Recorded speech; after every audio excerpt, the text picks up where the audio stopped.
Hello అందరికీ. Sunday స్పెషల్గా ఈరోజు మా ఇంట్లో వచ్చేసి మటన్ దమ్ బిర్యానీ, అది కూడా ముస్లిమ్స్ స్టైల్లో.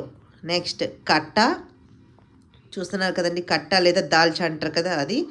నెక్స్ట్ నా ఫేవరెట్ గోంగూర పచ్చడి.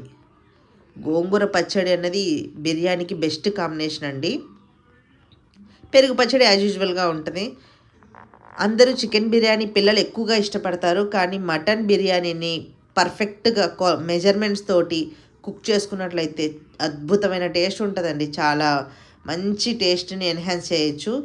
దాంట్లో మెయిన్ డిసడ్వాంటేజ్ ఏంటంటే మటన్ త్వరగా కుక్ అవ్వదు, సరిగ్గా కుక్ అవ్వదు అని. పచ్చి బొబ్బాస్కాయ యాడ్ చేసి కుక్ చేసుకున్నట్లయితే మటన్ అన్నది చాలా ఈజీగా టెండర్గా కుక్ అవుతుంది. ఈ టిప్ మీకు నచ్చినట్లయితే నెక్స్ట్ టైం మటన్ కుక్ చేసుకున్నప్పుడు అలా ట్రై చేయండి. మీకు ఎలా వచ్చిందో నాకు కామెంట్స్లో అయితే చెప్పండి.